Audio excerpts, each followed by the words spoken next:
తర్వాత నేను చూసా, అసలు నేను ఎప్పుడో శాండీ పుట్టక ముందే చూసా, మీ ఫ్రైడ్ రైస్ ట్రై చేశాను అని అనింది అనమాట. ఓకే. సో అట్లా ఇంకా రోజు చూస్తూ ఎందుకు మనం యూట్యూబ్ స్టార్ట్ చేయకూడదు అని అనింది. ఇప్పుడు వద్దులే చేద్దాము అని అనుకున్నాము.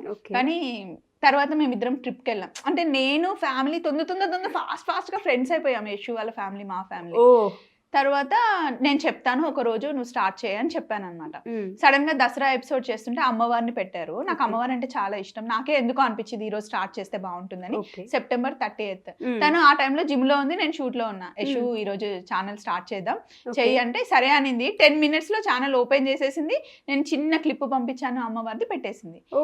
కానీ పెట్టాం, కానీ చిన్న చిన్న క్లిప్స్ అట్లా పెడుతూ ఉన్నాము. డిసెంబర్ లో మా ఫ్రెండ్ వాళ్ళ బ్రదర్ది పెళ్లి ఉంది రాజమండ్రిలో. యశు వాళ్ళు మేము కలిసి వెళ్ళాము. అప్పుడు కర్రపెండలం అని ఒక చిన్న షార్ట్ పెట్టాను. నాకు నిజంగా కర్రపెండలం ఎలా ఉంటే డైరెక్ట్ గా చూసి షార్ట్ పెట్టాము. ఇంకా అంతే, అప్పటి నుండి వ్యూస్ పెరుగుతూనే ఉన్నాయి. జస్ట్ 20 days లో 1 lakh అయిపోయారు సబ్స్క్రైబర్స్. ఇద్దరు కలిసి ఏ ముహూర్తాన్ని అనుకున్నారు? బాగా ఒక కర్రపెండలం నిజంగా ఆ కర్రపెండలం వీడియో ఫుల్ అసలు చాలా క్లిక్ అయింది అనమాట. ఇంకా అప్పటి నుండి కంటిన్యూగా వీడియోస్ పెడుతూనే ఉన్నాం. ఓకే. అది ఇంకా సబ్స్క్రైబర్స్ పెడుతుంటే ఊపు వస్తుంది కదా, పెట్టాలి ఇంకా చేయాలి అని.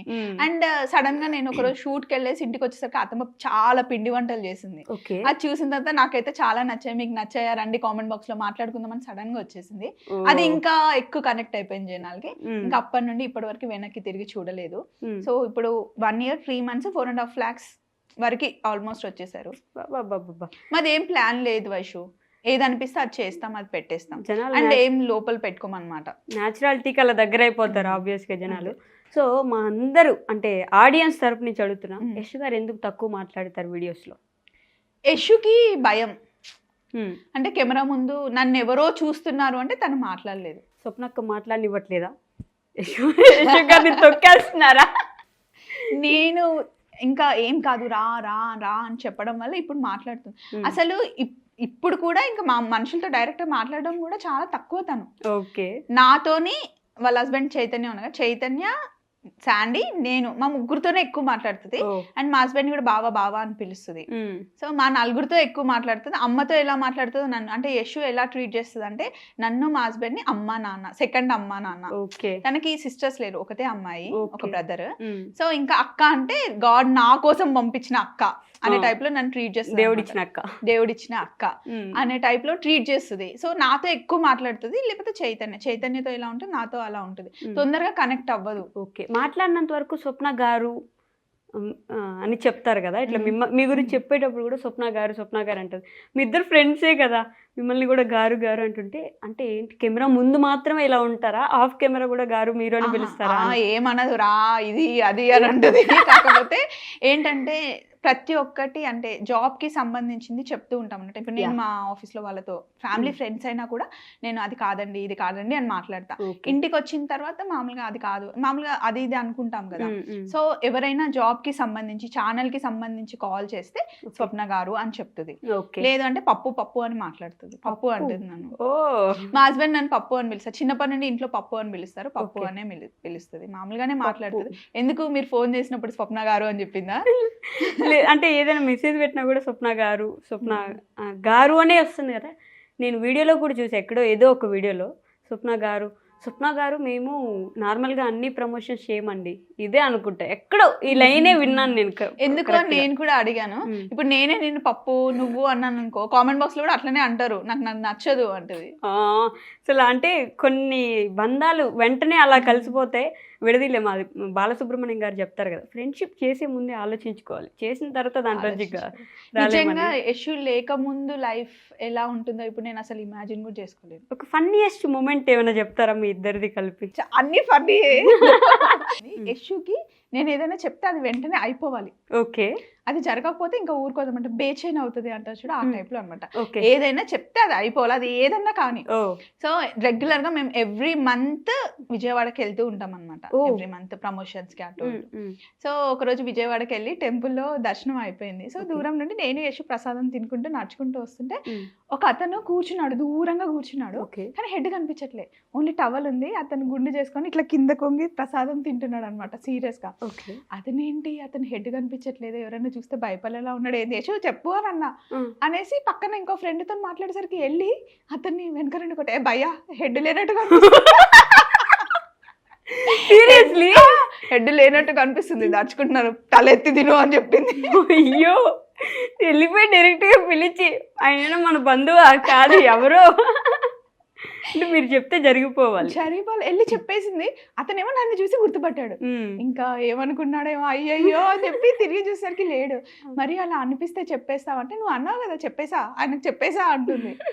అప్పుడు అలా కవర్ చేయడానికి వీడియో తీస్తున్నా అండి, అందుకే మీ హెడ్ కనిపించలేదని చెప్పాల్సింది మీరు. అట్లా చెప్పేస్తుంది.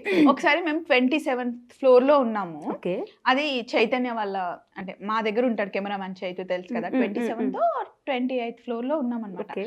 సో పక్కనే స్టెప్స్ ఉన్నాయి, అసలు లైట్ లేదు ఏం లేదు, చీకటి ఉంది. సో వెళ్ళిన తర్వాత లిఫ్ట్ లేకపోతే ఎట్లా యశు, ఇట్లా ఇక్కడ నుండి స్టెప్స్ దిగుతూ వెళ్ళడం కష్టం కదా, ఈరోజు మనం వర్కౌట్ చేయలేదు కదా, నువ్వు ట్రై చేస్తావా అన్నాను. అని చైతు సైడ్ చూసేసరికి వెళ్ళిపోయింది. 27 floors అక్కడ లైట్ లేదు ఏం లేదు, ఒక్కటే దిగుతుంది అనమాట. నేను చూసరికి యశు యశు అంటే పలకట్లేదు. ఇంకా నేను లిఫ్ట్ ఎక్కి కిందికి వెళ్ళాను, వచ్చేసరికి నాకు ఫుల్ చెమటలు వచ్చేసాయి. చెప్తే అలా చేసేస్తుంది. మధ్యలో ఎక్కడైనా పడిపోయారా లేదంటే కింద దాకా వచ్చారా? అమ్మో ఒకసారి అది ఇమాజిన్ చేసుకోండి. తిరుగులేని వేదం. నాకు ఫుల్ భయం వేసింది ఇంటికి వచ్చిన తర్వాత. అది కూడా సగం కట్టి ఆగిపోయిన బిల్డింగ్ అది. అమ్మో 27th 28th floor లోనే ఉన్నారు, మళ్ళీ 10 floors ఎవ్వరు లేరు, మళ్ళీ కింద ఉన్నారు. మధ్యలో ఎక్కడైనా ఇరికినా ఏమైనా అయితే ఎలా ఉంటుందో చెప్పు. ఎవడా ఫుల్ భయం వేసింది. అందుకే లక్ష్మక్క తెలుసు కదా, వీడియోలో చూస్తూ ఉంటారు. అయితే ఎవరు పొరపాటున కూడా యశు ముందు వాడిని చంపే పొడిచే అనకే బాబు. నిజమే, ఎందుకు వచ్చిన బాధండి, మళ్ళీ జైల్లో కూర్చోాలి ఇద్దరు వెళ్ళి, ఒకరు కూర్చుంటే కష్టం. కానీ నిజంగా అంత లవ్ చేసే ఫ్రెండ్స్ ఉండడం నేను ఎక్కడో పెట్టి పుట్టా అనమాట. కరెక్ట్. ఆవిడ కూడా అంటే ఇద్దరు అలా పెట్టి పుట్టుంటారు. మరి తను కూడా అదే, అంటే తను ఏదైనా చెప్తే అంటే అది చిన్నపిల్లలాగా చేస్తుంది అనమాట. రోడ్ మీద వెళ్తుంటే బొమ్మల గన్లు కనిపించినా ఏవి కనిపించినా నాకు అది కావాలి, లాలీపాప్ కావాలి, పీచు మిఠాయి కావాలి అని అడుగుతూ ఉంటుంది నన్ను. అమ్మలాగా ట్రీట్ చేస్తుంది నన్ను. సో ఏది కరెక్టో ఇప్పటి వరకు నేను తన లైఫ్ లోకి వచ్చిన తర్వాత ఒక డ్రెస్ కానీ, ఒక ప్యాంట్ కానీ, ఒక షర్ట్ కానీ ఏం కొనుక్కోదు. నేను ఏది కొనిస్తే అదే వేసుకుంటుంది. బాబా అంటే keep that child alive in you అని అంటారు కదా. సో అందుకే నాకు ఆడపిల్లలు లేరేమో వైషు. అయ్యుండొచ్చు స్వప్న, అంటే ఇలాంటి ఒక కూతురు రావాలి మధ్యలో అని రాసి పెట్టి ఉండొచ్చు. అట్లనే నేనే కొంటాను దానికి, బట్టలు కావాలన్నా, బొట్టు బిల్లలు కావాలన్నా, బ్యాంగిల్స్ కావాలన్నా, ఏమైనా కూడా. అబ్బా అసలు ఏమో కొన్ని అంతే రాసి పెట్టి ఉంటాయి, అర్థం కావు, మిరాకిల్స్ అంతే జరిగిపోతుంటాయి. సో ఓకే, యశు గారి టాపిక్ అయిపోయింది. థ్యాంక్స్. అసలు యశు గారి గురించి మొత్తానికి తెలుసుకున్నా ఎక్కడ స్టార్ట్ అయింది. ఇంత జర్నీలో యశు గురించి ఎక్కువ మాట్లాడాం కదా. సో ఇప్పుడు మీ జర్నీ గురించి మాట్లాడదాం. ఆల్మోస్ట్ 10 years ఆఫ్ ఇండస్ట్రీ అనుకోవచ్చాక. 10 yearsలో చాలా అప్స్ చూసుంటారు, చాలా డౌన్స్ చూసుంటారు. సో బ్యాక్ తిరిగి ఇది అన్న జర్నీ గురించి ఒక ప్రౌడ్ మూమెంట్ కానీ, లేదంటే మీ కష్టాన్ని ఒక 10 మందికి చెప్పాలంటే ఎలా చెప్పగలరు?